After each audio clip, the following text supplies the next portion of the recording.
कैथल के जाट शिक्षण संस्थान प्रांगण में आज लोहड़ी व मकर संक्रांति का पावन पर्व बड़ी धूमधाम से मनाया गया। इस अवसर पर जाट शिक्षण संस्थान के प्रशासक डॉक्टर अनिल बिढान ने शिरकत की, जहां उनके पहुंचने पर शिक्षण संस्थान के स्टाफ द्वारा उनका स्वागत किया गया। इस अवसर पर Jat college principal doctor Dinesh Dhillon, Jat school principal doctor Sube Singh Malik, doctor Rajpal, Ajay Singh, Vikas Ravis, Ravinder Chahal, Kulbir Chahal सहित तमाम स्टाफ मौजूद रहा। वहीं प्रशासक डॉक्टर अनिल बिढान द्वारा संस्था में निष्ठा से काम करने वाले कर्मियों को शाल भी भेंट की। देखें डीवी लाइव न्यूज़ की खास रिपोर्ट। तो दोनों जो त्यौहार है हमारी एक तरह से नववर्ष की एक कह सकते हैं कि नववर्ष की तरह से ही होते हैं, क्योंकि इस दिन जो है किसान जो होता है वे अपनी फसल काट कर उसको घर लेके आता है और घर लेके आने के बाद उस फसल में से जो तिल की जो फसल होती है विशेष रूप से जो हमें उष्णता प्रदान करती है, क्योंकि खाने के बाद जो होता है ना जो तिल होते हैं उसको एक बड़ा ही पुनीत कार्य माना जाता है कि फसल के रूप में जब किसान उसको उगाता है यानी वो विशेष रूप से दूसरों की परवाह करता है, यानी उष्णता देने के लिए कि जैसे सर्दी का जो मौसम होता है उसकी मार से बचने के लिए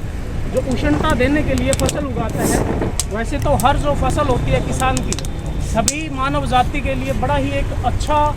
कह सकते हैं कि विशेष रूप से उगाई जाती है और हमेशा किसी न किसी रूप में वो मानव जाति के पोषण के लिए इम्पोर्टेंट होती है और इम्पोर्टेंस रखती है। लेकिन अगर मौसम की बात करें तो सर्दी के मौसम में तिल को विशेष महत्व दिया जाता है और जो तिलहन से ही जैसे हमारा लोहड़ी शब्द है तिलोड़ी से आया था, यानी तिलों की रोड़ी यानी तिलोड़ी, और वो अभ्रंश होता हुआ कालांतर में जो तिलोड़ी जो शब्द था वो लोहड़ी के रूप में हो गया। यानी आज हम लोहड़ी का जो पर्व है वो मनाते हैं, क्योंकि तिलों की जो रोड़ी बनाते थे, रबड़ी रोड़ी जिसे कहते हैं हम लोकल भाषा में कि खाते हैं मूंगफली और रोबड़ी, तो उसी का जो शब्द है। और जो बाकी सभी जो हमारे त्यौहार कैसे वो स्टार्ट हुए, हमारे प्रिंसिपल साहब ने, ढिल्लो साहब ने भी, मलिक साहब ने भी बड़ा एक विस्तार से, और मेरे को बड़ा अच्छा लगा कि भी क्योंकि इन त्योहारों के माध्यम से ही हमें मौका मिलता है कि भी किसी भी त्यौहार का कैसे वो स्टार्ट हुआ, क्या उसका इम्पोर्टेंस है, उन शब्दों को अगर सुनने का मौका मिलता है तो हमारे लिए बड़ी एक अच्छी, सभी बच्चों के लिए भी जहाँ भी ये मैसेज आता है उन सब के लिए एक बड़ी ही विशेष बात होती है। जो आज जैसे कि आप सभी लोगों को पता है कि आज एक लोहड़ी का जो पर्व है आज वो मनाया गया है जाट शिक्षण संस्थान में,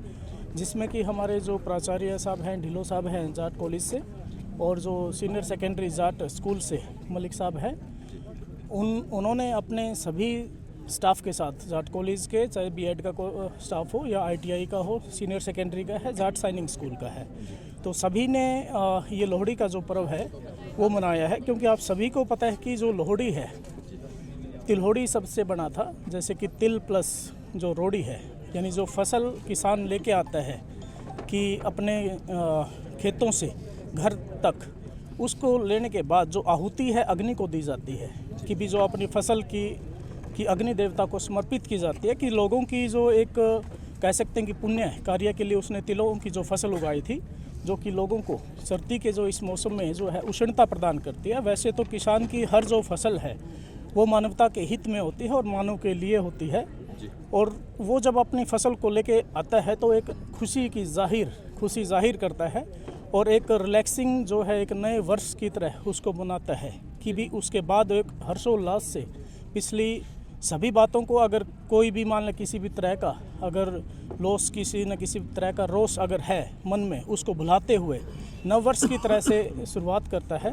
तो उसी उपलक्ष्य में जो आज ये त्यौहार मनाया गया है, और उसके साथ साथ जो है एक दान, कहते हैं कि जो अपना देश है दान से चला है और दान से ही चलेगा, तो वो एक जो दान देने की जो एक भावना होती है, इस पावन अवसर पर सभी जो व्यक्ति है किसी न किसी रूप में अपना जो दान भेंट करते हैं। तो यहाँ भी जो है हमने जो जाट शिक्षण संस्थान की तरफ से हमारे जो क्लास 4 हैं या और नीडी जो पर्सन्स हैं उनके लिए जो है गर्म वस्त्र जो है दान किए हैं, ताकि सभी जो व्यक्ति हैं हर्षोल्लास से अपना जो जीवन है व्यतीत करें। सर अक्सर कोई भी प्रोग्राम होता है, कोई भी इस तरह के प्रोग्राम होते हैं तो आप स्टाफ सदस्यों के साथ मनाते हैं, तो क्या कुछ मतलब कहोगे किस तरह स्टाफ को साथ लेकर चलना चाहिए क्या? देखो, कोई भी इंस्टीट्यूशन है, चाहे सरकारी है, गैर सरकारी है या प्राइवेट है, वो हमेशा सहयोग से चलता है स्टाफ के साथ। जो उनमें लीडरशिप होती है, चाहे वो प्रिंसिपल के रूप में हो या प्रशासक के रूप में हो या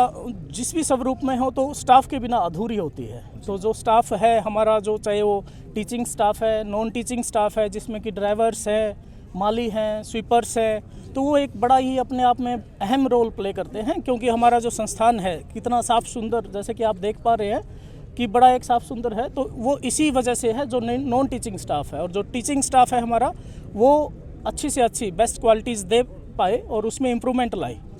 बिडान जी, जैसे प्रांगण में ये जो लोहड़ी का पर्व बनाया है, तो क्या मानते हो कि बच्चों में ये पर्व जो है एक उत्साह लेकर आए और उनको क्या मैसेज है? बिल्कुल, बच्चों के लिए भी यही मैसेज है कि भी जैसे कि जो वो देखते हैं वो सीखते हैं। जैसे कि मैंने पहले भी कहा कि जो हमारे त्यौहार हैं, परंपराएं हैं, वो हमारी संस्कृति को संजोए हुए हैं, हमारी सभ्यता के लिए वो बड़े इम्पोर्टेंट होते हैं। तो वो जो संस्कृति के लिए मैसेज लेके जाते हैं और सीखते हैं यहाँ देखकर कि भी हम अपने तीज त्यौहार यानी किस तरह से उनको मना रहे हैं, परंपराओं को, और उनमें से जो मैसेज वो लेके जाते हैं और देखकर भी कहते हैं कि हमारी जो 5 तरह की सेंसेस होती हैं, इंद्रियां होती हैं, जो कि हमें मैसेज कन्वे करती है, देती है। जैसे कि हमारी आंखें हैं, हम कान हैं, जीभ है हमारी, तो उस तरह से हम देख के भी किसी चीज़ से सीख सकते हैं, हम सुन के भी किसी चीज़ से सीख सकते हैं। और जो देखना और सुनना, जिसमें अगर दोनों इंद्रियां समान इन्वॉल्व होती है, तो वो बड़े लंबे टाइम तक संजोए रखते हैं हम।